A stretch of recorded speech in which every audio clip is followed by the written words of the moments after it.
नमस्कार मित्रों, yes sir maths classes में आपका स्वागत है। यदि आप कक्षा 10वीं में अध्ययनरत कर रहे हैं तो आपके लिए ये वीडियो हेल्पफुल हो सकता है। तो चलिए देखते हैं प्रश्नावली 5.3।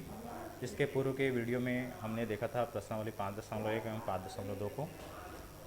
हमारे चैनल में आपको कक्षा 10वीं के संपूर्ण हल आपको प्राप्त होगा। उसके लिए आप डिस्क्रिप्शन में उसका लिंक प्राप्त कर सकते हैं। तो आज हम लोग अध्ययन करेंगे कक्षा 10वीं अध्याय 5 अनुपात एवं समानुपात का प्रश्नावली 5.3। इसका पहला सवाल जैसा कि यहाँ पे हमको बोला गया है कि यदि 29 पुस्तकों का मूल्य 783 रुपये है तो 2214 रुपये में कितनी पुस्तकें मिलेगी। 2214 रुपये में एक्स पुस्तकें मिलेगी।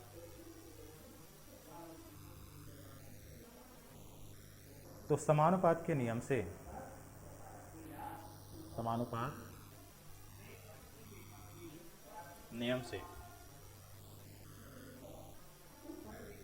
यहाँ पे जो संख्या है, जैसे यहाँ पे 29 पुस्तक और एक्स पुस्तक, तो संख्या और संख्या को एक साइड जमाना है और मूल्य को जो ये जैसे कि 700 और ये मूल्य को एक साइड जमाना है। तो यहाँ पे पहला वाला पुस्तक का मूल्य जैसे 29 रुपया है, 29 पुस्तक हमको मिलता है ना। 29 पुस्तकों का मूल्य कितना है तो 783 है। वैसा ही एक्स पुस्तक का मूल्य कितना है 2214। इसको हम लोग इस प्रकार से जमा देंगे। इसके बाद इसको हल करेंगे तो ये हो जाता है 29/x बराबर 783/2214। तो इसका तिर्यक गुना करेंगे। फिर तिर्यक गुना करने पर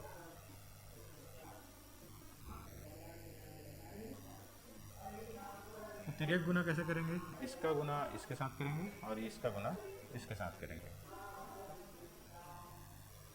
तो हमारे पास हो जाएगा 29 गुना x, 29 गुना 2214 बराबर 783 गुना x हो जाता है। तो यहाँ पे 29 गुना 2214/783 बराबर x हुआ। इसको ऐसा भी लिख सकते हैं x बराबर 29 गुना 2214/783। इसको हम लोग हल करेंगे। जैसे कि हम इसको भाग देंगे तो किससे भाग जाता है वो एक बार देख लेंगे। तो इसको 3 से डिवाइड किया तो 3 एकम 3 3 दूनी 6 है ना, एक बच गया। और 3 6 के 18, 3 एकम 3। इसको भी 3 से डिवाइड किया तो 3 7 21 है ना, और 3 तिया 9 और 3 8 24।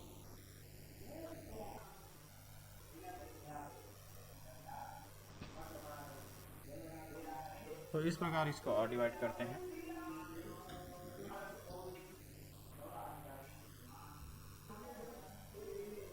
फिर इसको क्या करते हैं 9 से डिवाइड करते हैं। तो 9 से डिवाइड करेंगे तो कितना हो जाएगा, तो 9 एकम 9, 9 दूनी 18, तो 19 20 21 22 23 24 25 26 8 बचता है। तो 9 नियम 81 और यहाँ पे ये 9 बार इसमें गया तो 9 8 72 और 9 दूनी 18 और ये 29 के साथ कट गया। तो x का मान हमको प्राप्त हो जाता है 82। अतः x बराबर हो जाएगा 82 पुस्तकें। मतलब 2214 रुपये में कितने पुस्तकें मिलेंगे? 82 पुस्तकें। इसी प्रकार इसका दूसरा सवाल है,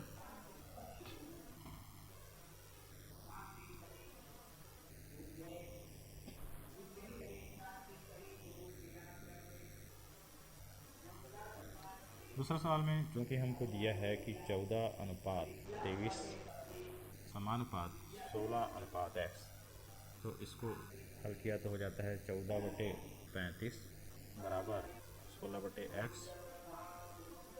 यहाँ पे इसको तिर्यक गुना किया, तिर्यक गुना कहने का मतलब है इस प्रकार से गुना होता है ना,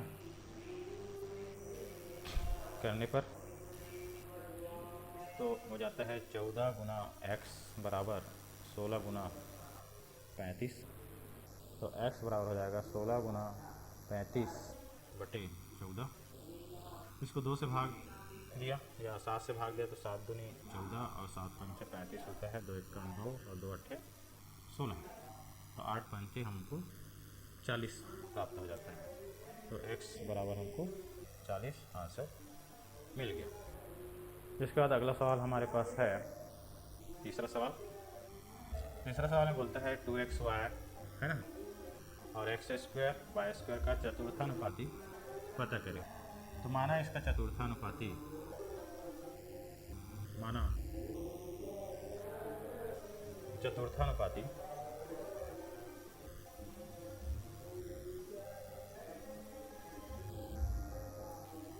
x है।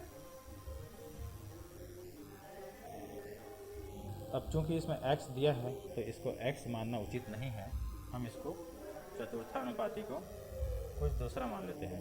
तो चतुर्थानुपाती मान लो हमारे पास d है, ABCD होता है तो उसमें चौथा पद d रहता है तो d मान लेते हैं, माना चतुर्थानुपाती d। तब चतुर्थानुपाती के परिभाषा के अनुसार क्या हो जाएगा, 2xy अनुपात x² और ये समानुपात y² अनुपात d होगा। इसका मतलब क्या हुआ, 2xy/x का स्क्वायर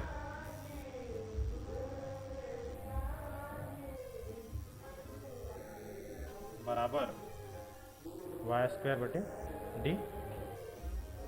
तो d का मान हमको निकालना है, तो d को हम इधर ले गए और इसका पक्षांतर किया तो ये हो जाता है y² इंटू x² ये 2xy है वो यहाँ आ जाएगा, तो हो जाएगा 2xy।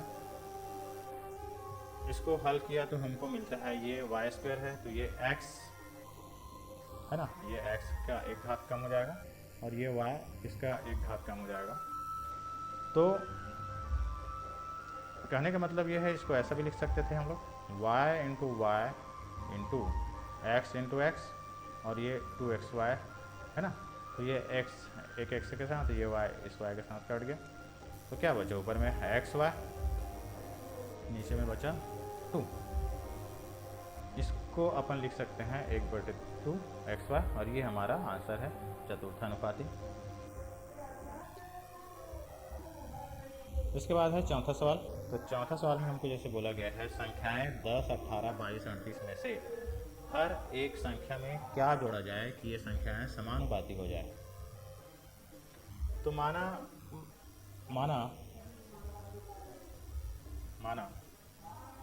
वह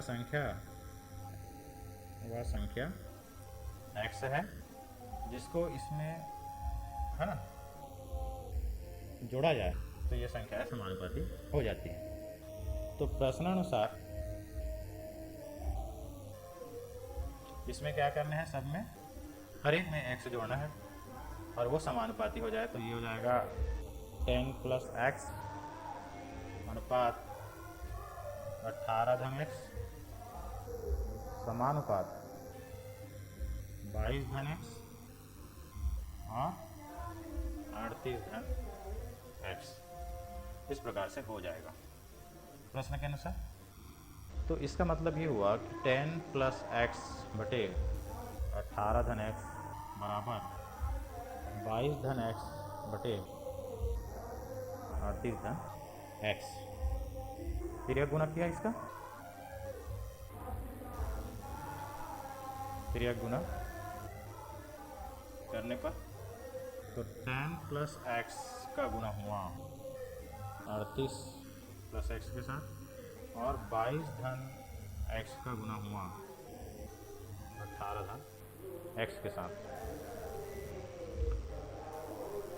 तो इसको हल करते हैं तो ये 10 का गुना इन दोनों के साथ होगा, तो ये 38 के साथ होगा तो कितना हो जाएगा 380, और x के साथ हुआ तो 10x। ऐसा ही है 38 का x का भी इन दोनों के साथ गुना करेंगे तो ये हो जाता है 38x, धन ये x का x के साथ गुना हो तो x²। अब ये 22 का गुना इन दोनों के साथ करेंगे तो ये हो जाता है 22 और 18 का अपन गुना किया तो हो जाता है 396, और 22 का x के साथ गुना किया तो हो जाता है 22x, 18 का x के साथ 18 का गुना हुआ तो हो जाता है 18x, और ये x का x के साथ गुना हुआ तो ये हो जाता है x²। उसके बाद इसको हल किया तो यहाँ पे दिख रहा है कि यहाँ पे x² है, यहाँ पे भी x² है, ये दोनों कट जाएगा या इसको घट जाएगा भी बोल सकते हैं। इसको पक्षांतर करेंगे तो दोनों साइड समान राशि होंगे, वो कट जाएंगे। और यहाँ पे 38 और 10 और ये संख्यात्मक मान जैसे हैं, हम इसको एक साइड सबको एक साइड पक्षांतर कर लेते हैं, जितने x वाले हैं उसको एक साइड रख लेते हैं जैसे कि, और ये संख्यात्मक जो राशि है उसको एक साइड रख लेते हैं। तो हम यहाँ इधर संख्यात्मक राशि को जैसे लिखते हैं तो 396, और ये इसका परिवर्तन हुआ, पक्ष परिवर्तन हुआ तो उसका चिन्ह बदल गया तो 380, और ये इसको जोड़ा तो 30, 40, 60, 48 x है इधर है, और ये वाला इधर माइनस आया तो 18 है ना, में 22 जोड़ेंगे तो ये हो जाता है 40x। तो 48 में 40x को घटाया तो हमको 48 में 40x का हटाएंगे तो कितना मिल जाएगा 8x, और 396 में 380 को घटाया तो हमको मिलता है 16।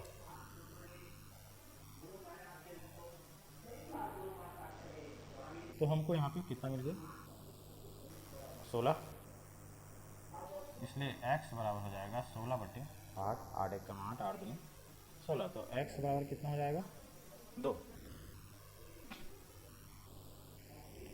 इसलिए वह संख्या क्या है, अतः वह संख्या 2 है, जिसको प्रत्येक संख्या में जोड़ने से वो दिए गए संख्या समानुपात में होंगे। इसके बाद है हमारे पास प्रश्न क्रमांक 5वां। तो प्रश्न क्रमांक 5वां बोलता है कि यदि a और c का मध्यानुपाती b हो, यहाँ पे जैसे ये दिया हुआ है, ये क्या है b हो, तो सिद्ध करें कि a² + b² बटे ab बराबर a + c बटे b। अब चूँकि हमको दिया है a व c का मध्यानुपाती b है, इसलिए क्या होंगे a/b/c होंगे, अर्थात a/b बराबर b/c होंगे, और इनका गुना किया तो ये हो जाता है b² बराबर ac होंगे। ठीक है, तो इसको हम पहला समीकरण नाम दे देते हैं। अब हमको सिद्ध करना है उसका लेफ्ट हैंड साइड लेते हैं, जो सिद्ध करना है उसका लेफ्ट हैंड साइड लेते हैं। तो लेफ्ट हैंड साइड में दिया हुआ है कि a² + b² बटे ab, तो हम यहाँ पे a से मान रख देते हैं b का b² की जगह में, तो a² और b² का मान कितना है, यहाँ पे b² बराबर कितना है ac है, तो ac रख लेते हैं, ac बटे ab। तो यहाँ पे जैसे कि हम a कॉमन दिख रहा है, दोनों में a है तो a कॉमन निकाल लेते हैं, तो a कॉमन निकाल दे तो यहाँ पे a + c बटे a × b है, ये a कट गया, this is equal to a plus c बटे बी, और यही लाना था। यहाँ पे क्वेश्चन है, क्वेश्चन में जैसे कि यहाँ पे दिख रहे हैं ए प्लस सी बटे बी लाना था। This is equal to right hand side, और ये प्रूव हो गया। इसके बाद है छठवां सवाल। छठवां सवाल में बोलता है वे संख्याएं पता करें जिनका मध्यानुपाती 24 और तृतीयानुपाती 192 हो। तो माना वे संख्याएं x व y है। प्रथम शर्त अनुसार, यहाँ प्रथम शर्त बोलता है कि मध्यानुपाती 24 है, x और y का मध्यानुपाती 24 है। मध्यानुपाती 24 है मतलब क्या हुआ, x अनुपात 24 अनुपात y होगा, मतलब x बटे 24 बराबर 24 बटे y, या बोल सकते हैं कि xy बराबर 24 का वर्ग, और इसको हम पहला समीकरण नाम दे देते हैं। द्वितीय शर्त से x और y का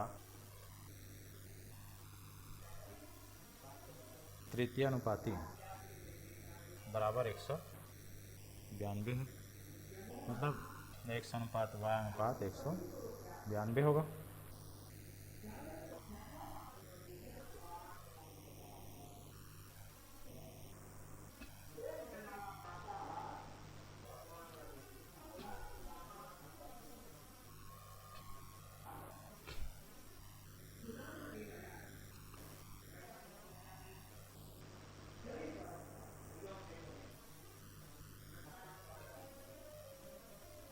मतलब ये हुआ कि x बटे y बराबर y बटे 192 हुआ। तो Y square is equal to 192 गुना x हुआ, या बोल सकते हैं कि x बराबर वाई स्क्वायर बटे 192। इसको हम 2 नंबर नाम दे देते हैं। तो समीकरण 1 व 2 से समीकरण 1 क्या था, एक्स वाई बराबर 24 का वर्ग। तो यहाँ पे x का मान हम x का जो मान आया उसको समीकरण 1 में रख देंगे, तो क्या हो जाएगा, हमारे पास हो जाएगा वाई स्क्वायर बटे 192 गुना y बराबर 24 का वर्ग, मतलब वाई क्यूब बराबर 192 गुना 24 का वर्ग। 192 को लिख सकते हैं 8 गुना 24 गुना 24 का वर्ग। तो ये हो जाएगा 2 दूनी 4 दूनी 8 होता है, तो 2 का क्यूब वहीं 24 का क्यूब बराबर y का क्यूब। तो दोनों पक्षों में क्या लेंगे, घनमूल लेंगे, है ना। दोनों पक्षों का घनमूल लेने पर, घनमूल लेंगे तो क्या हो जाएगा, y बराबर हो जाएगा 2 गुना 24, 24 गुना 48। ये जो मान है उसको हम, y का जो मान आया उसको हम समीकरण 1 में रखते हैं या 2 में रखते हैं। तो समीकरण 2 में y इज इक्वल टू 48 रखने पर x हमको प्राप्त हो जाएगा, y का स्क्वायर मतलब y का मान कितना है 48 का स्क्वायर, मतलब 48 गुना 48, और 192 है तो 192 को कैसे लिख सकते हैं 8 गुना 24, तो 24 एकम 24, 24 दूनी 48, 2 एकम 2, 2 दूनी 2 चौक 8, और 4 एकम 4 और 4 दूनी 8, तो कितना मिल गया x का मान 12। अतः वे संख्याएं 12 एवं 48 है। अतः वे संख्याएं 12 एवं 48 है। ये हमारा आंसर हो जाएगा। इसके बाद नेक्स्ट सवाल है, यदि 1 + x अनुपात 3 + x अनुपात 6 + x हो तो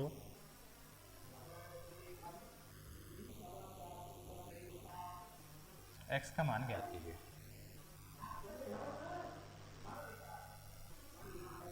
x का मान ज्ञात कीजिए।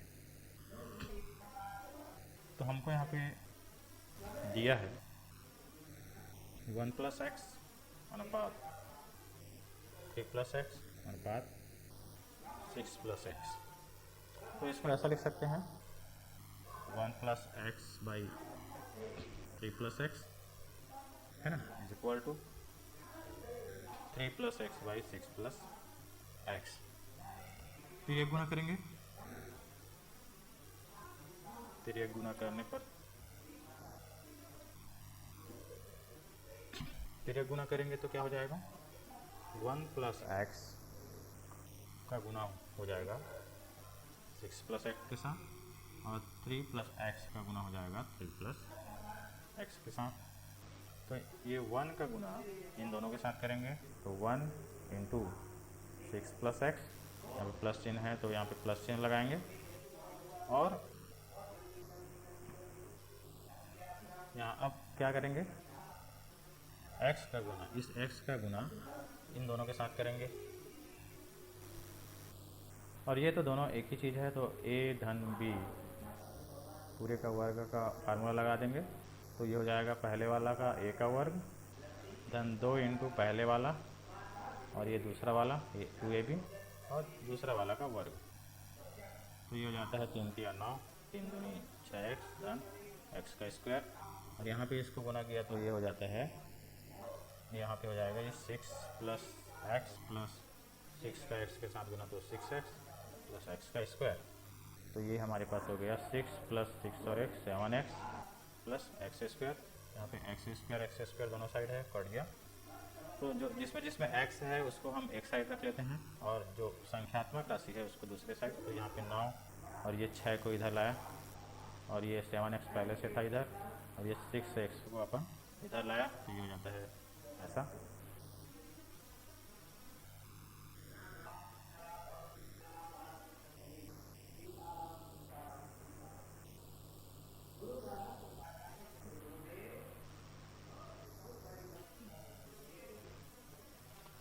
तो यहाँ पे जैसे कि है हमारे पास 7x - 6x है तो इसको घटाया तो हमको x मिलता है और 9 में 6 घटाया तो 3 मिलता है।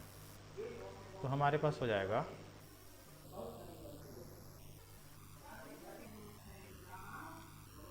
x बराबर 3। ये हमारा क्या हो जाएगा, आंसर हो जाएगा। x का मान निकालना था यहाँ पे। इसके बाद है प्रश्न क्रमांक 8वां। इसे बोला गया है दो संख्या 3:5 के अनुपात में है, यदि प्रत्येक में से 9 घटाया जाए तो वे 12:23 के अनुपात में हो जाती है। बताइए पहली संख्या क्या है। तो माना वे संख्याएं, यहाँ पे दिया है वो संख्या कितना है, 12 और 23 के अनुपात में है। तो हम मान लेते हैं कि वो संख्या जो है, यहाँ पे और दिया है कि दो संख्या 3:5 के अनुपात में है। तो माना वे संख्याएं 3:5 के अनुपात में है तो पहला संख्या 3 के है व दूसरा संख्या 5 के है। और प्रश्नानुसार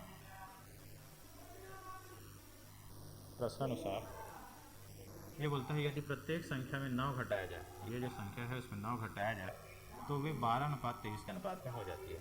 मतलब 3 के में 9 घटाया और 5 के में 9 घटाया तो ये 12:23 के अनुपात में हो जाता है।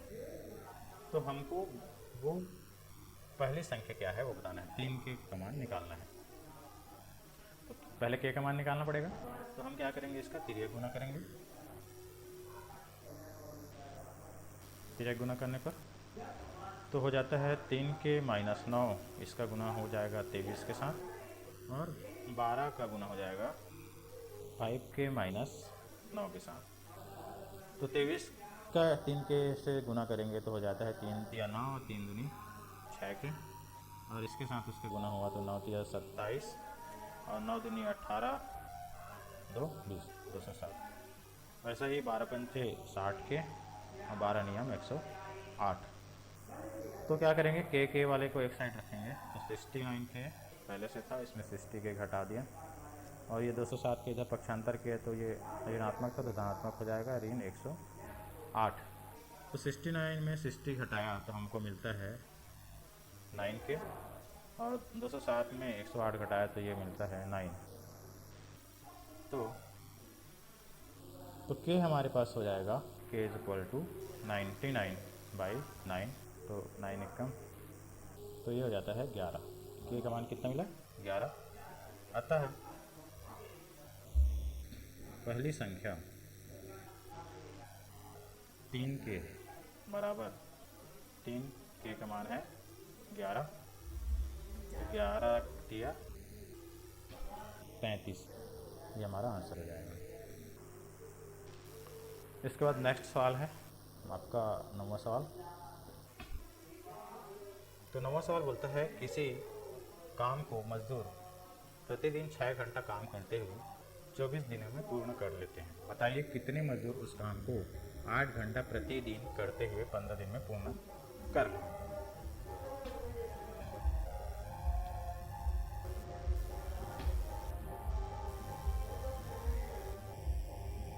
तो 45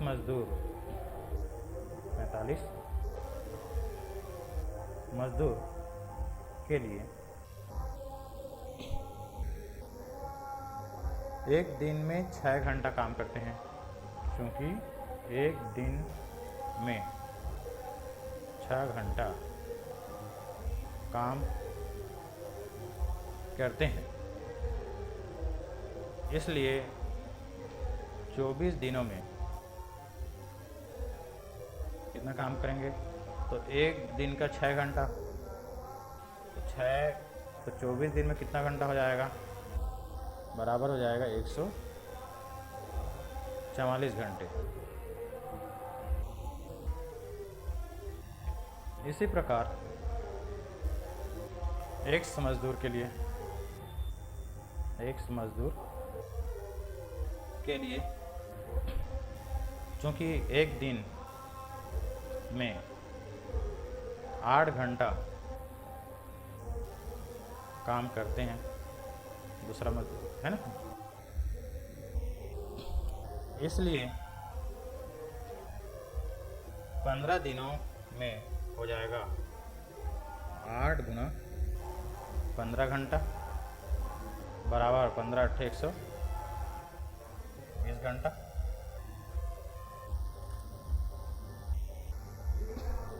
चूँकि काम पूर्ण होने पर दोनों ही परिस्थितियों में घंटों को संख्या मजदूरों की संख्या के व्युत्क्रमानुपाती है।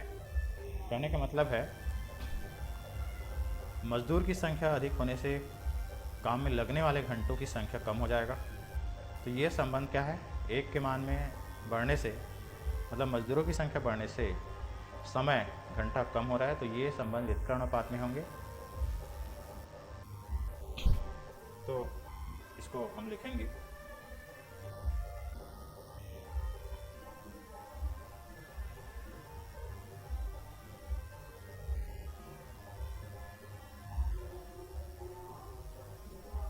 चूँकि मजदूरों की संख्या एवं काम में लगने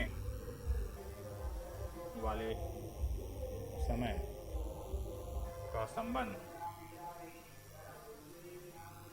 व्युत्क्रमानुपात में होता है, व्युत्क्रमानुपाती होता है ना। इसलिए इसलिए व्युत्क्रमानुपाती संबंध में जमाएंगे। मजदूरों की संख्या अनुपात मजदूरों की संख्या समानुपात घंटों की संख्या अनुपात घंटों की संख्या। तो पहले वाला जो था 45 जब मजदूर थे तो लगने वाले जो घंटे की संख्या है वो यहाँ होना था, व्युत्क्रमानुपात में है इसलिए हम इसको यहाँ पे लिखेंगे। और दूसरा वाला x के लिए जो मान था उसको हम लोग यहाँ पे लिखेंगे। इसको जमाएंगे 45/x। यदि ये समानुपात में रहता तो ये मजदूरों की संख्या वाला 144 था, उसको यहाँ पे लिखते। व्युत्क्रमानुपात में है इसलिए इसका क्रम बदल दिया, तो ये हो जाता है 120/144। इसलिए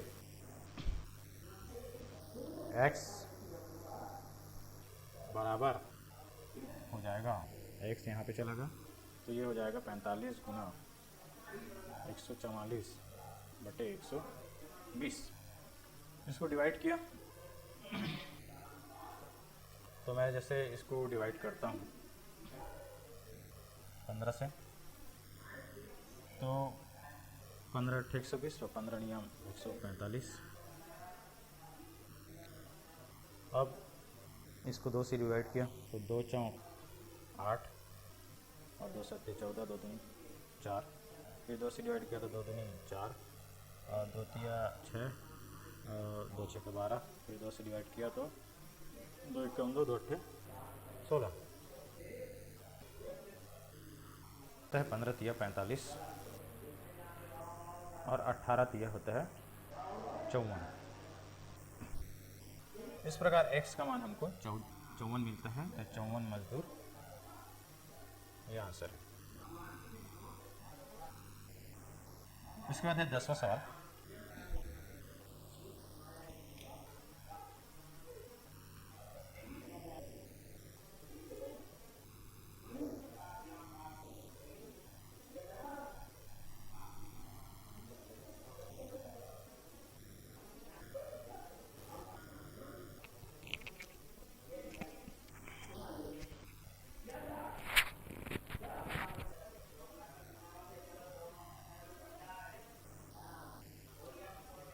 तो किसी काम 25 व्यक्ति 6 घंटे प्रतिदिन करके 9 दिन में पूरा करते हैं, तो बताइए 15 व्यक्ति 9 घंटा प्रतिदिन काम करके उस काम को कितने दिन में पूर्ण कर लेंगे।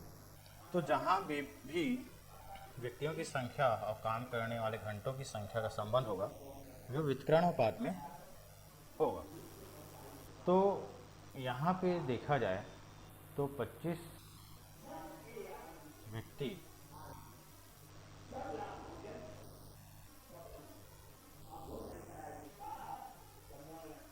के लिए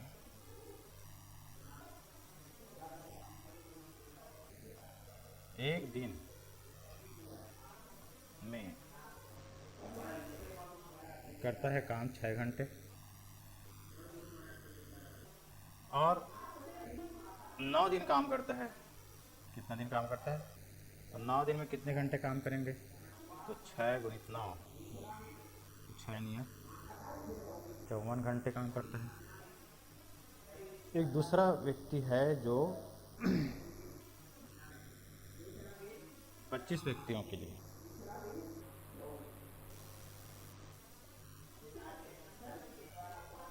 एक दिन में 9 घंटे कार्य करते हैं। तो x दिन में कितना काम करेंगे? तो 9 गुना x बराबर 9x घंटे हो जाएगा। क्योंकि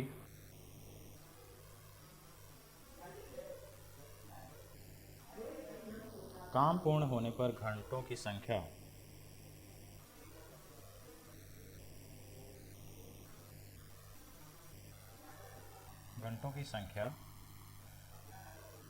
मजदूरों की संख्या के व्युत्क्रमानुपाती होते हैं।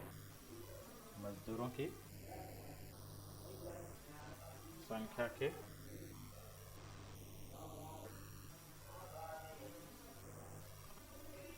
होते हैं, इसलिए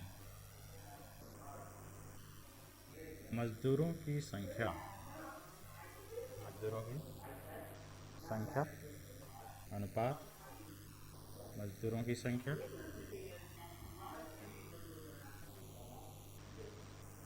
समानुपात घंटों की संख्या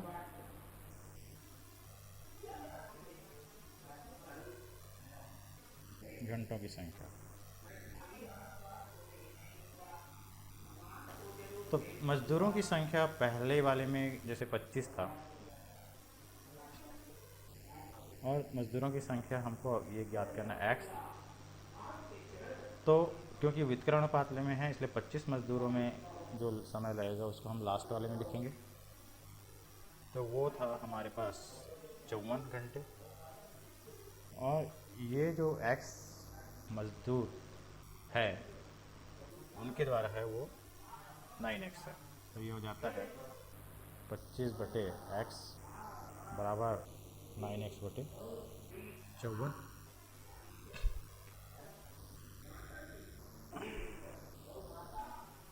मजदूरों की संख्या यहाँ पे 15 था, तो ये हो जाता है 15। तो ये हो जाएगा 25 गुना 54 बराबर 15 गुणित 9x।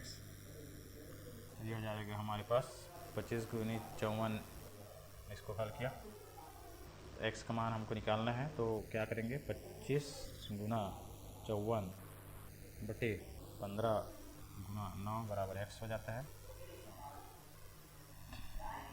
तो 5 से डिवाइड किया तो 5 दिया 15, 5 5 25, और इसको हल किया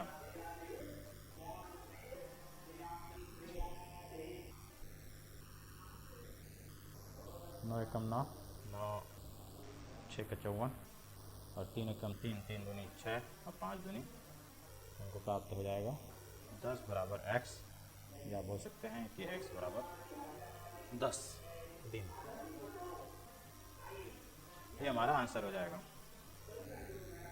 इसके बाद क्वेश्चन है 11वां।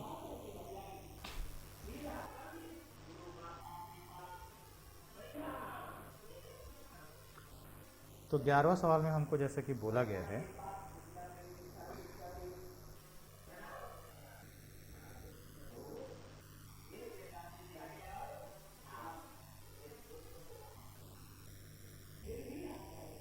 कि 30 आदमी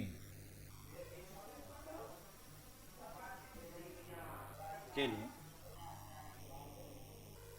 क्योंकि एक दिन में 6 घंटे काम करते हैं,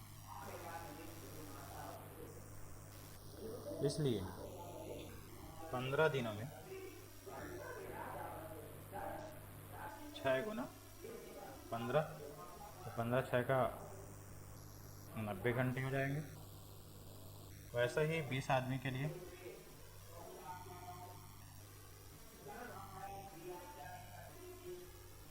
क्योंकि एक दिन में करते हैं x घंटे काम, इसलिए 15 दिनों में हो जाएगा x गुना 15 बराबर 15 घंटे, 15x घंटे। अब चूंकि दोनों ही परिस्थितियों में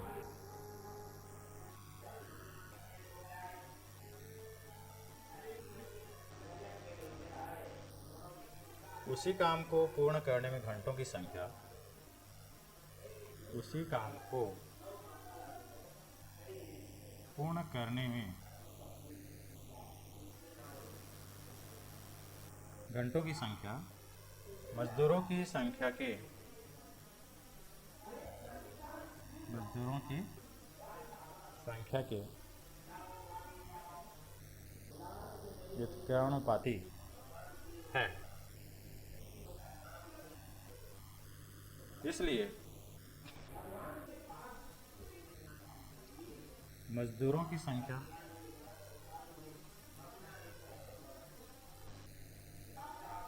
अनुपात मजदूरों की संख्या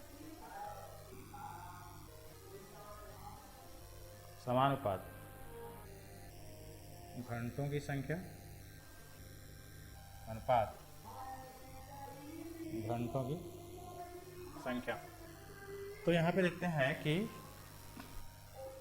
हैं कि 15 जो 30 आदमी, ये 30 मजदूर है, जैसे यहाँ पे 30 मजदूर, तो 90 घंटे हैं, और 20 मजदूर जब है तब वहाँ पे 15 एक घंटे हैं।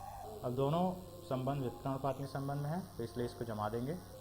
तो जब 30 मजदूर है यहाँ पे, तो व्युत्क्रमानुपाती संबंध है, इसलिए 30 वाले का घंटों की संख्या के लास्ट में लिखेंगे हम 90 घंटे। और जब मजदूरों की संख्या 20 है तो इसको हम यहाँ पे लिखेंगे, ये हो जाएगा 15x। तो ये हमारे हो जाता है 30/20 बराबर 15x बटे 90। तो ये कट गया, तो 3/2 यहाँ पे 90 गुना हो जाएगा, और ये 15 को अपन इधर ले आए तो ये हो जाता है x। 15 एकम 15, 15 6 के 90, 2 एकम 2, 2 तिया 6, 3 तिया 9 बराबर x। तो x बराबर कितना हो गया? 9 घंटे। ये हमारा क्या है? आंसर है। इसके बाद है 12वां सवाल। 12वां सवाल बोलता है, एक कार सरायपाली से 75 किलोमीटर प्रति घंटे की औसत चाल से चलकर रायपुर 4 घंटे में पहुंचती है। मार्ग में बाधा और ट्रैफिक बढ़ जाने के कार की औसत चाल 15 किलोमीटर प्रति घंटा कम हो जाती है। कार को रायपुर पहुंचने में कितना समय लगेगा? तो यहाँ पे पहला परिस्थिति हमको दिया हुआ है। पहली परिस्थिति में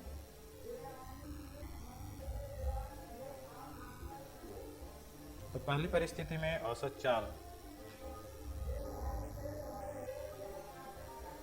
बराबर है 75 किलोमीटर प्रति घंटा, और समय लगा, जब 75 किलोमीटर प्रति घंटा था तो 4 घंटे का समय लेता है। और दूसरी परिस्थिति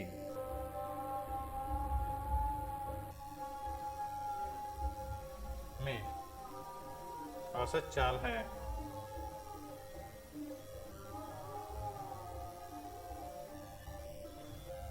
औसत चाल कितना हो जाएगा?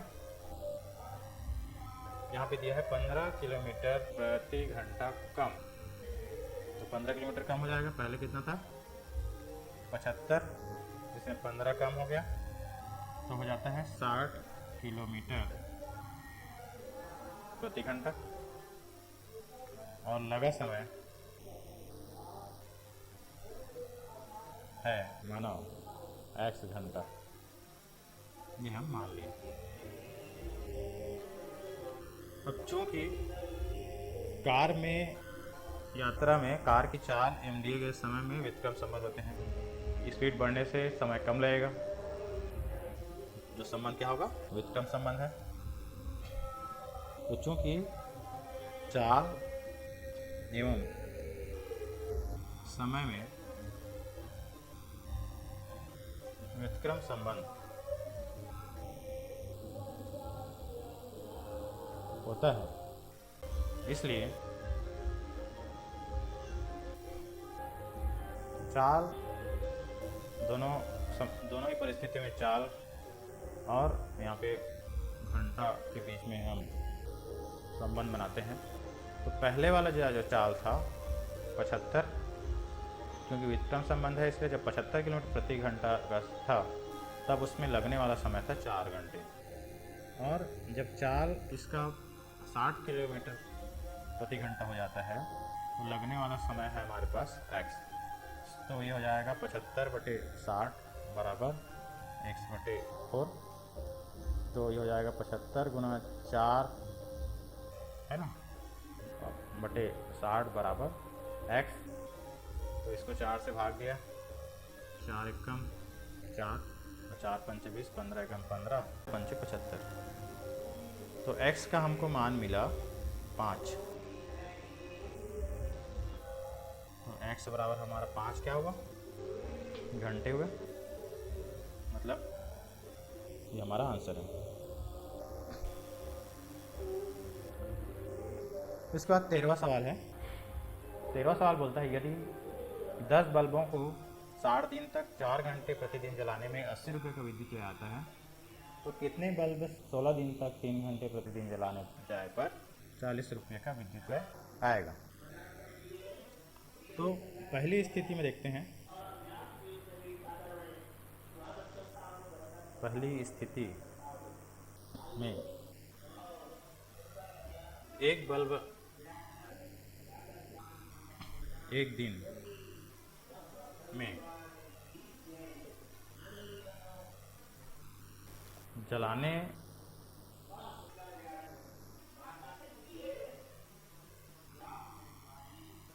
का समय बराबर 4 घंटे, इसलिए एक बल्ब 60 दिन में जलने का समय हो जाएगा 4 × 60 तो 6 4 240 घंटे। अब 10 बल्बों का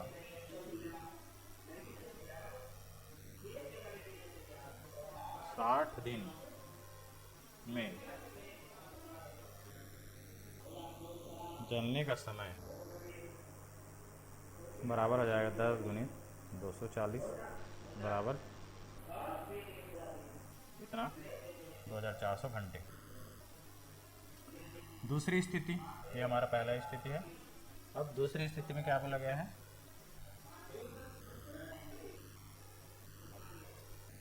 दूसरी स्थिति में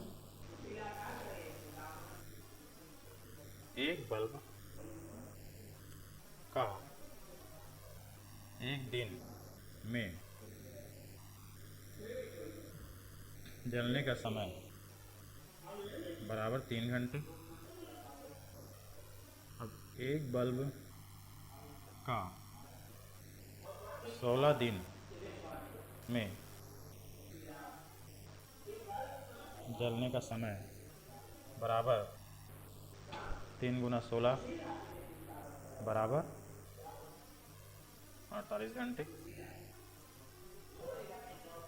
तो माना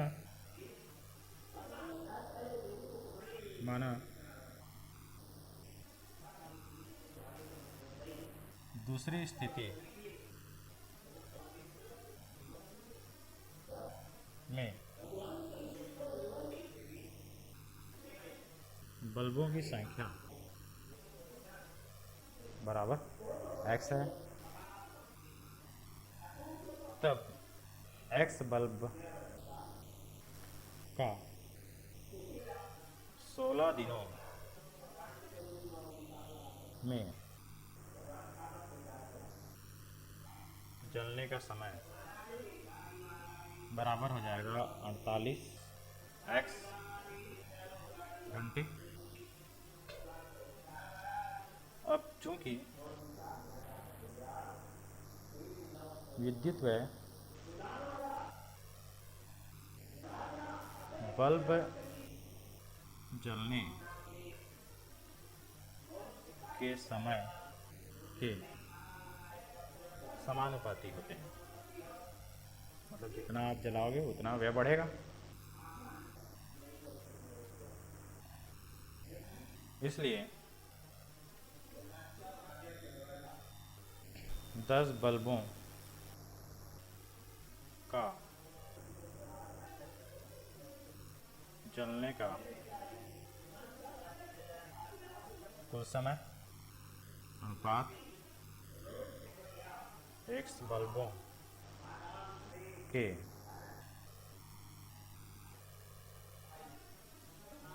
जलने का समय समानुपात 10 बल्बों के जलने में विद्युत अनुपात x बल्बों के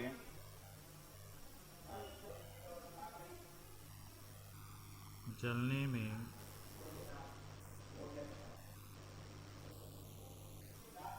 विद्युत। तो 10 बल्बों का जलने का कुल समय हमारे पास हम निकाले थे कि 2400 है और ये है 48x और यहाँ पे हो जाएगा 80। 10 बल्बों के जलने में विद्युत व्यय और x बल्बों के विद्युत व्यय जलने में 40। इसको हल किया तो हो जाता है 2400 बटे 48x बराबर 80 बटे 40। 40 से कम 40 दूनी 80 और यहाँ पे 24 से कम 24 से 24 दूनी 48। तो हमारे पास हो जाता है 100/2x इक्वल टू 2/1। इसको और आगे हल किया तो x हम यहाँ पे ले गया तो ये हो जाता है 100/2 और ये 2 यहाँ लाया तो ये हो जाता है 2 और x को अपन वहाँ ले गया बटे 1।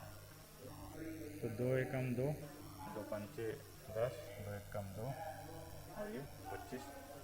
तो x हमको कितना मिल गया 25 बल्ब आंसर।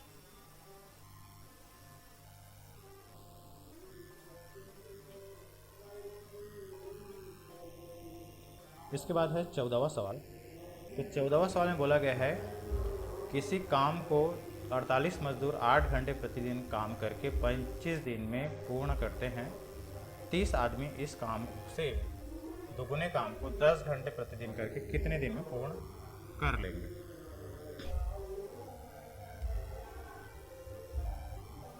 तो यहाँ पे भी हमारे पास दो स्थितियां हैं। पहली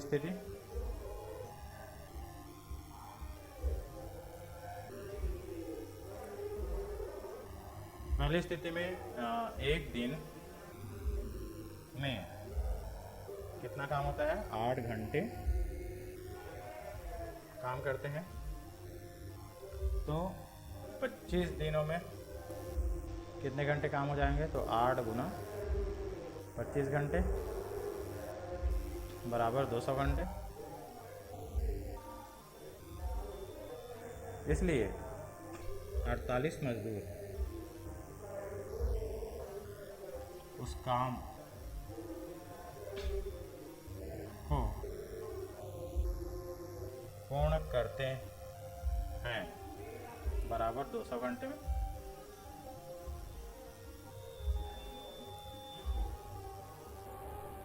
दूसरी स्थिति में क्या होगा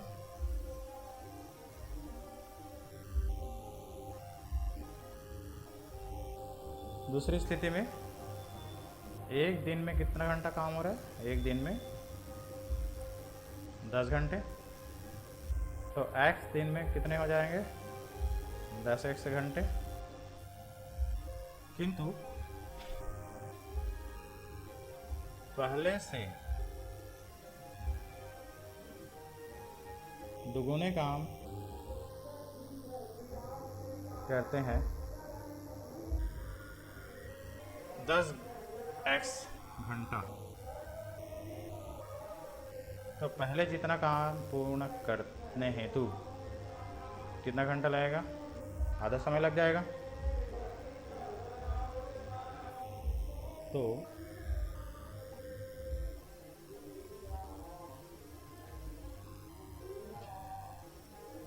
पहले जितना पूर्ण काम करने हेतु हो जाएगा 10x/2 घंटे, मतलब आधा समय लगेगा। 2 एकम 2, 2 पंचे 10, मतलब 5x घंटे। इसलिए 30 मजदूर पहले जितना काम पूर्ण करने में 5x घंटा लेते हैं। अब चूंकि मजदूरों की संख्या एक ही काम को पूर्ण करने में और दिए गए समय में विक्रम संबंध होता है, चूंकि संबंध व्युत्क्रम है, इसलिए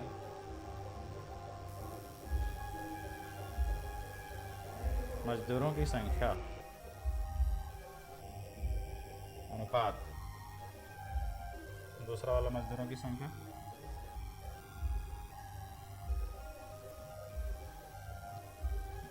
समानुपात समय अनुपात समय। तो पहले स्थिति में मजदूरों की संख्या 48 था और यहाँ पे 30, और ये व्युत्क्रम संबंध है इसलिए इसको उलट देंगे तो ये ऐसा हो जाएगा। तो 48/30 बराबर 5x/200।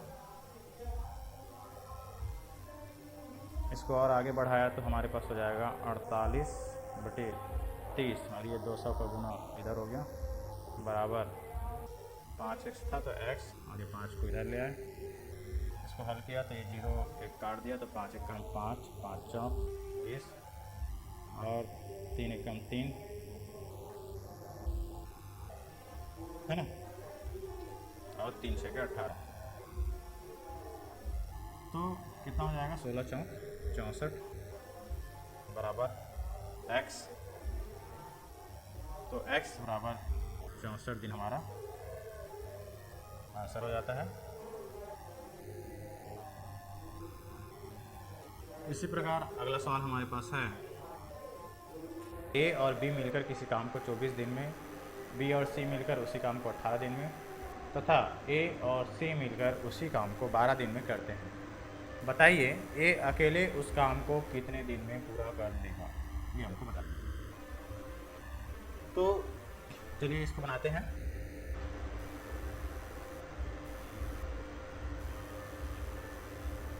तो चूंकि A और B मिलकर 24 दिन में करते हैं एक काम को, इसलिए A और B एक दिन में 1/24 काम करेंगे, मतलब एक काम है उसका 24वां भाग एक दिन में दोनों मिलकर करेंगे। माना A के एक दिन का अकेले का काम बराबर x काम, तो B के एक दिन का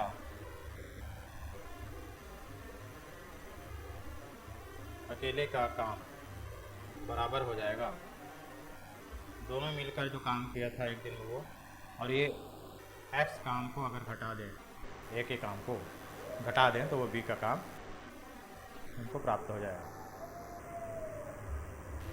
तथा B और C मिलकर 18 दिन में करते हैं एक काम को, इसलिए बी और सी मिलकर एक दिन में करेंगे 1/18 काम। ये 18 का पक्षांतर कर देंगे इधर, तो यहाँ पे 1 बच जाएगा, तो एक दिन में हो जाएगा 1/18 का, मतलब कोई काम है उसका 18वां भाग बी और सी मिलकर करते हैं। तो सी का एक दिन का अकेले का काम हो जाएगा 1/18 काम में से ये जो बी का जो काम था इसको हम घटा देंगे, तो सी का काम निकल जाएगा। तो जैसे बी का काम कितना था, तो यहाँ से बी का काम पता चल जाएगा, तो ये है 1/24 ऋण एक्स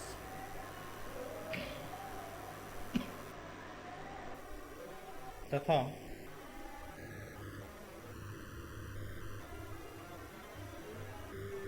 ए और सी मिलकर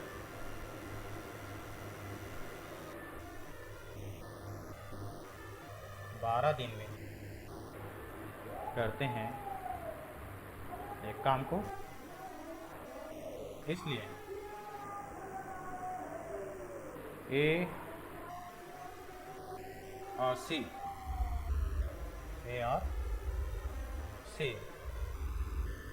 मिलकर एक दिन में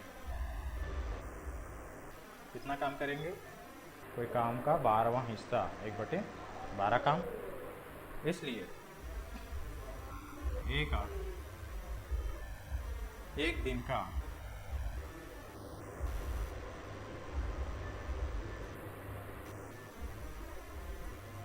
अकेले का काम बराबर हो जाएगा, इसमें जो है ए के काम को निकालना है तो सी का काम हम माइनस कर देंगे।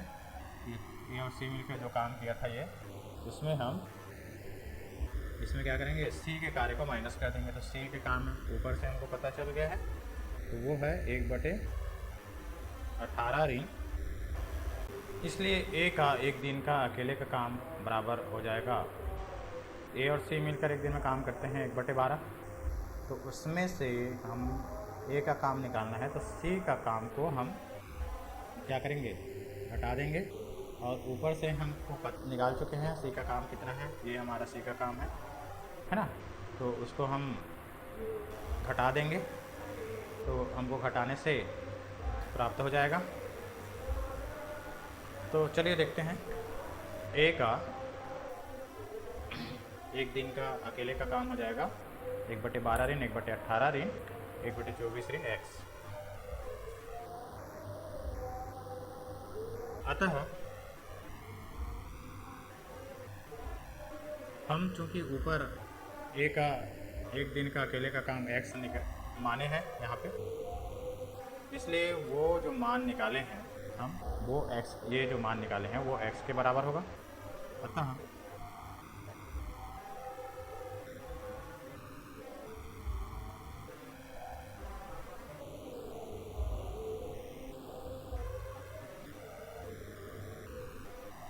अतः 1/12 ऋण 1/18 ऋण 1/24 ऋण एक्स हो जाएगा, और ये बराबर होगा एक्स के। तो इसको हल किया तो हो जाता है 1/12 ऋण 1/18 ऋण 1/24 धन ऋण ऋण धन हो जाएगा एक्स बराबर एक्स। तो हमको प्राप्त हो जाएगा 1/12 ऋण 1/18 ऋण ऋण धन 1/24, और ऋण और धन का हो जाएगा ऋण एक्स बराबर एक्स। एक्स का पक्षांतर करेंगे,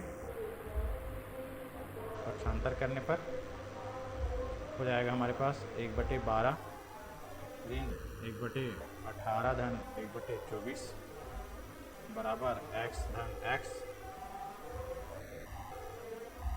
यहाँ पे ये 12, 18, 24 है, इसका हम लोग लघुत्तम निकालते हैं। 12, 18, 24 का लघुत्तम निकाला तो 2 × 6 = 12, है ना, 2 × 18 और 2 12, फिर 3 से इसको भाग दिया तो 3 दूनी 6, 3 3 9, है ना, और 3 4 12, 2 से पुनः भाग दिया तो 2 1 कम 2 और 2 दूनी 4। पहले इसको 2 से भाग दे सकते थे, उसका 3 से देना था, तो ऐसा भी कर सकते हैं। तो हमारे पास हो जाता है 2 या 6 दूनी 12 या 36 दूनी 72। तो इस प्रकार हमारा एलसीएम यहाँ पे प्राप्त होता है 72। उसको हम लोग लिखें तो हमारे पास जैसे यहाँ पे है तो नीचे में हो गया 72, फिर 12 से 72 को भाग दिया तो 12 6 के 72 होता है, और उसको इससे संगत अंश के साथ गुना करेंगे, मतलब 1 से गुना करेंगे तो हमारे पास हो जाएगा 1 पहले से था,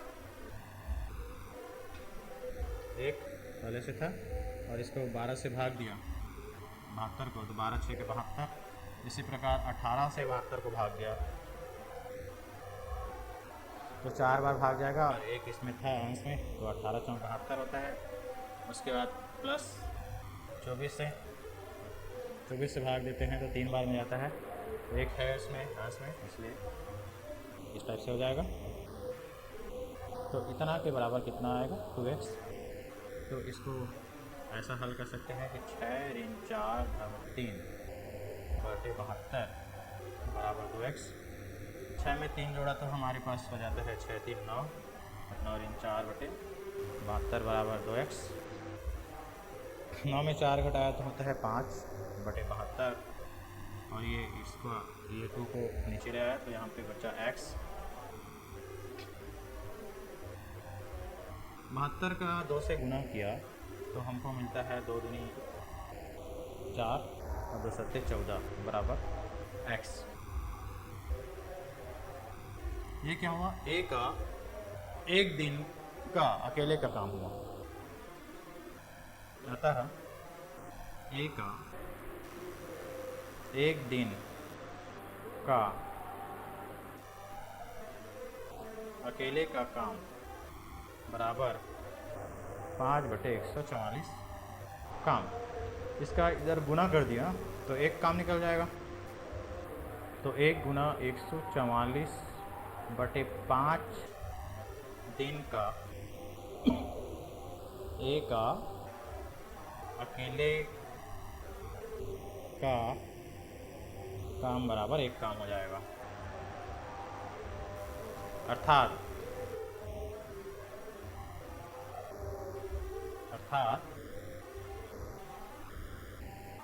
ए द्वारा एक काम को पूरा करने में लगा समय बराबर हो जाएगा 144/5 दिन, या बोल सकते हैं इसको भाग देंगे तो 28 सही 4/5 दिन। ये हमारा आंसर हो जाता है। इसके बाद नेक्स्ट सवाल है हमारे पास 16वां सवाल। 16वां में हमको बोला गया है किसी काम को पूरा करने में 15 व्यक्तियों को 16 दिन लगते हैं, कितने व्यक्ति उस काम के चौथाई भाग को 15 दिन में पूरा कर सकते हैं।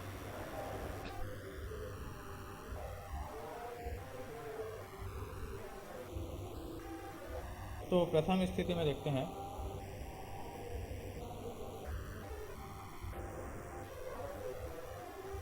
प्रथम स्थिति में चूंकि 15 व्यक्ति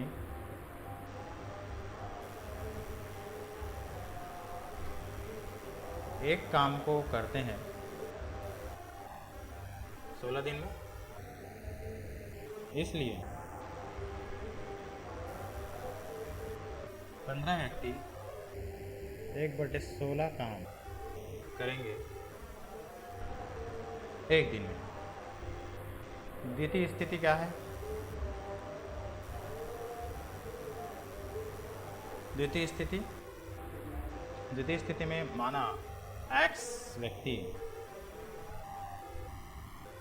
1/4 काम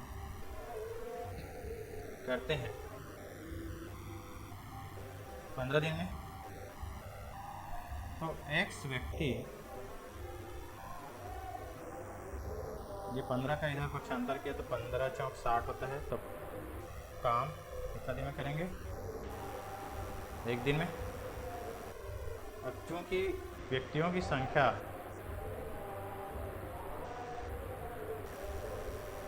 संख्या एवं उसके द्वारा किए गए कार्य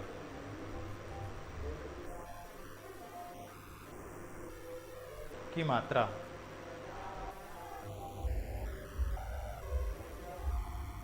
समानुपाती होंगे।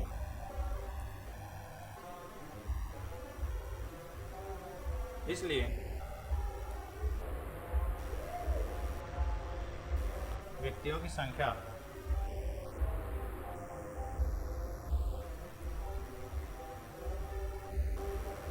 दोनों स्थितियों में व्यक्तियों की संख्या का अनुपात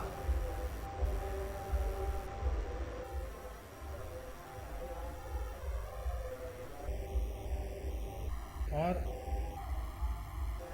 उनके द्वारा किए गए काम के अनुपात समानुपाती है। इसलिए हमारे पास हो जाएगा ये 15:x समानुपात 1/16:1/60। तो ये हमारे हो जाता है 15/x समानुपात 1/16/1/60। तो ये हो जाएगा 15/x बराबर 1/16 और 60/1। इसको हल किया तो x हमारा कितना हो जाएगा? तो इसको पहले हल कर लेते हैं। तो 2 8 16 होता है और 2 3 6, फिर 2 से इसको काटा तो 2 चौक 8, 15 बार गए। तो इस प्रकार से हमको ये हो जाएगा 15/x बराबर 15/4। ये दोनों ऊपर में आए, इसको काट दिया तो इससे हमको क्या मिला? x बराबर 4 मिला। x बराबर 4 व्यक्ति। तो ये हमारा क्या हुआ? आंसर हुआ। इसके बाद हमारे सवाल है 17वां। 17वां सवाल में हमको बोलता है किसी कैंप में 120 सैनिकों के लिए 60 दिन की खाद्य सामग्री पर्याप्त थी। यदि 40 दिन बाद 40 सैनिक अन्यत्र चले गए तो शेष खाद्य सामग्री बचे हुए सैनिकों के लिए कितने दिन चलेगी? जब कैंप में 120 सैनिक थे तो खाद्य पदार्थ 60 दिन है ना चलता था। अब यदि 40 दिन बाद 40 सैनिक अन्यत्र चले गए तो शेष बचे खाद्य सामग्री सैनिकों के लिए कितने दिन चलेगी, ये हमको बताना है।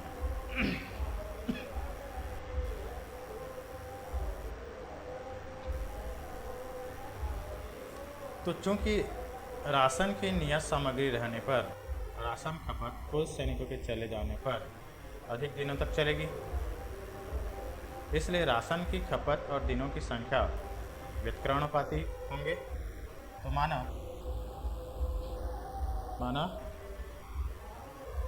प्रति व्यक्ति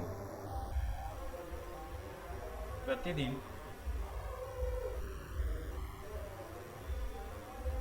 राशन खपत बराबर के ग्राम, तब 120 सैनिकों द्वारा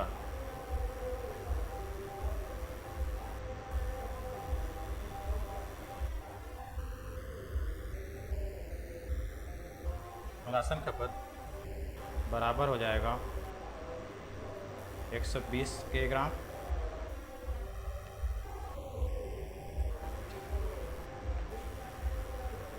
और हमको दिया है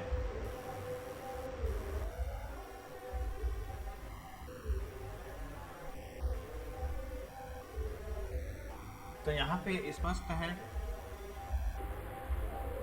कि 120 के ग्राम राशन 60 दिनों में खपत हो जाती है। प्रश्न में हमको दिया है 60 दिन के लिए पर्याप्त है। अब 40 दिनों में खपत हो चुकी राशन कितना होगा? 40 दिनों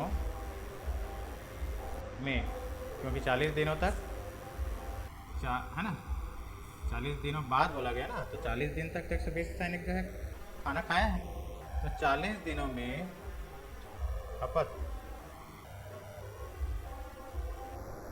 खपत हो चुकी राशन बराबर हो जाएगा 40 के ग्राम। तो 40 दिन बाद कितना बचत हो जाएगा राशन? तो 40 दिन बाद शेष बचत राशन है 120 के ऋण 120 के कुल था, उसमें से 40 के 40 दिन में ख़त्म हो गया। तो 40 दिन बाद कितना बचा है? 180, मतलब 80 के ग्राम उसके पास चावल है। तो 40 दिन बाद शेष सैनिक कितने हैं? 40 दिन के बाद शेष सैनिक बराबर हो जाएगा 120 ऋण 40 बराबर 80। तो 80 सैनिक जो है तो यहाँ पे रहेंगे, वो खाना खाएंगे। तो सैनिक द्वारा बचत राशन X दिनों के लिए माना पर्याप्त है। माना सैनिकों द्वारा बचत राशन X दिनों के लिए पर्याप्त है। तब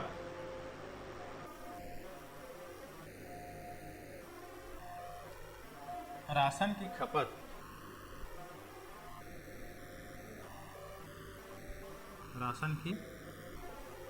खपत समानुपात होंगे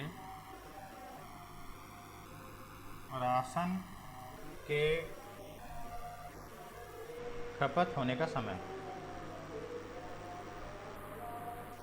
तो राशन का खपत हमारे पास इसमें जो अनुपात है वो है 120 के अनुपात 80 के, और उसमें जो राशन की खपत होने का समय है उसमें x अनुपात 60 का अनुपात है। तो ये हो जाएगा 120 के बटे 80 के बराबर x बटे 60। तो ये के कैंसिल हो गया, ये 0 0 कैंसिल हो गया। इसको 4 दूनी 8 और 4 तिया 12, तो हमारे पास हो जाता है 3/2 बराबर x बटे 60। तो ये हो जाएगा 3/2, 60 का इधर गुना किया बराबर x, 2 1 कम 2, 2 3 6, 30 तिया हो जाता है 90 बराबर x।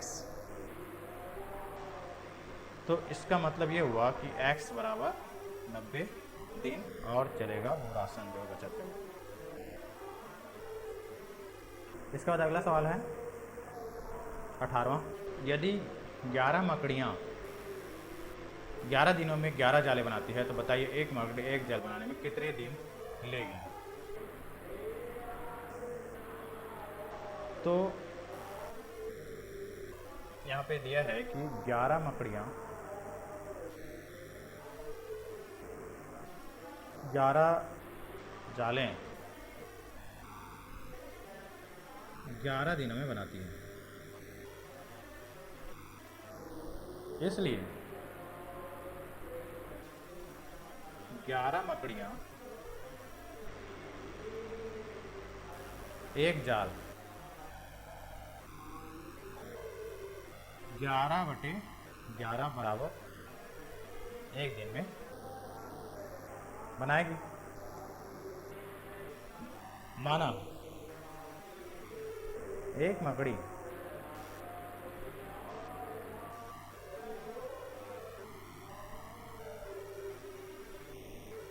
एक जाल 1 दिन में बनाती है।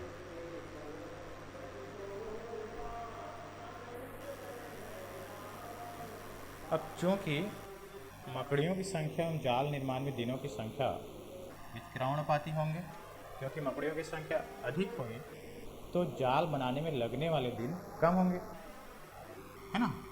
इसलिए क्योंकि मकड़ियों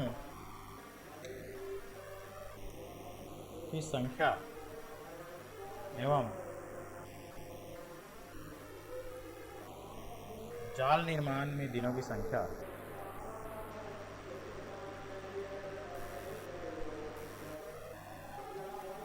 व्युत्क्रमानुपाती संबंध है। इसलिए मकड़ियों का अनुपात और दिनों का अनुपात को हम लोग जमाते हैं तो मकड़ियों की संख्या अनुपात दूसरी स्थिति में मकड़ियों की संख्या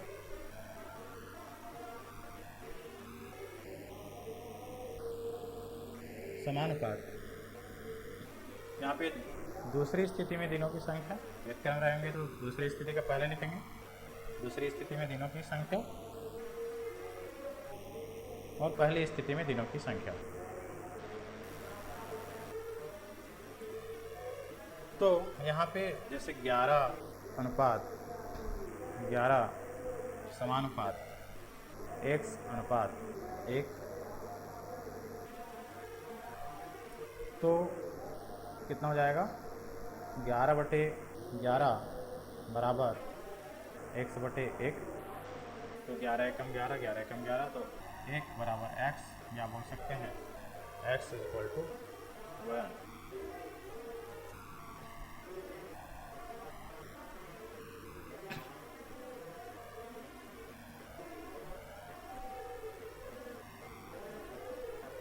तो हमको हमारा आंसर कितना हो जाएगा, एक दिन।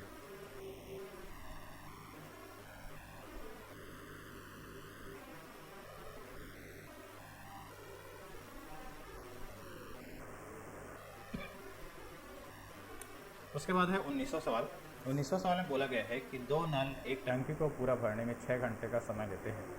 यदि एक नल को खोलने पर 10 घंटे में पूरा भर लेता है तो बताइए केवल दूसरा नल खोलने पर टंकी भरने में कितना समय लगेगा।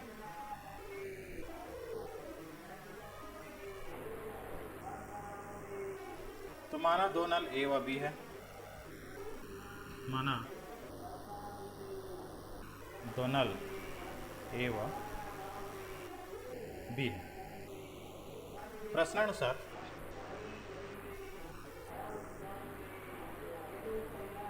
हमको बोला गया है कि ए व बी संयुक्त रूप से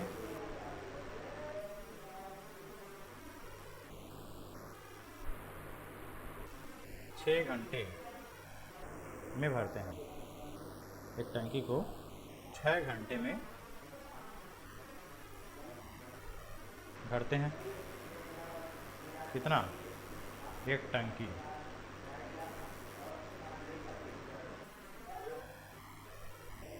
तो ए व बी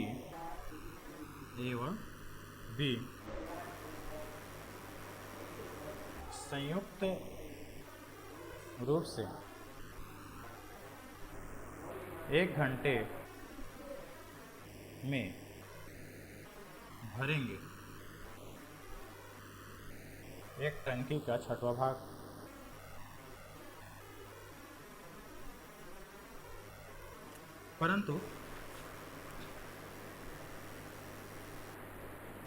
परंतु ए द्वारा अकेले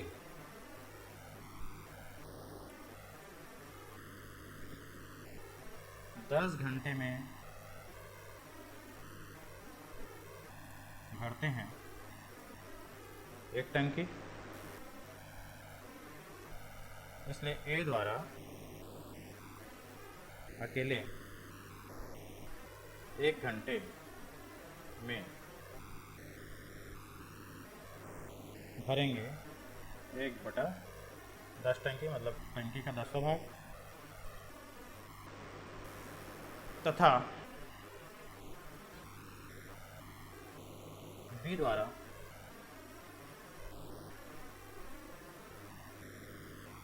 अकेले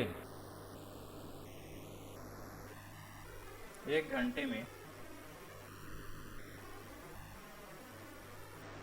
भरेंगे, तो वो हो जाएगा ये संयुक्त में से इसको ए के द्वारा जो भरा है उसको हटा देंगे तो बी कितना भरता है वो पता चल जाएगा।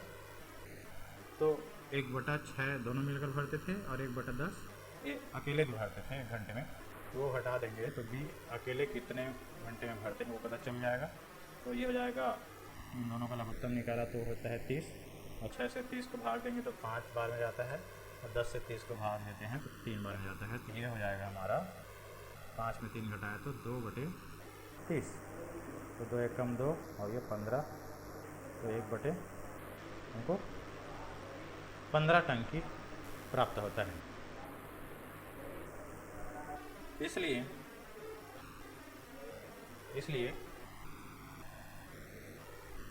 बी द्वारा अकेले एक घंटे में 1/15 टंकी भरा जाएगा। अतः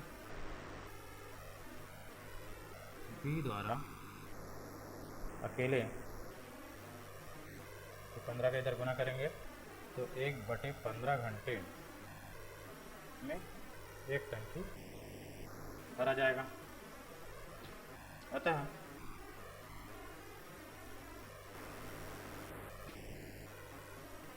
दूसरे नल को खोलने पर पूरी टंकी को भरने में 15 घंटे लगेंगे। ये हमारा आंसर हो जाएगा। इसके साथ ही आपका प्रश्नावली 3 5.3 समाप्त होता है, और अगले वीडियो में हम देखेंगे प्रश्नावली 4। यदि आपको वीडियो अच्छा लगा हो तो प्लीज़ मेरे चैनल को लाइक कीजिए, सब्सक्राइब कीजिए और दोस्तों को शेयर कीजिए। Thank you for watching video.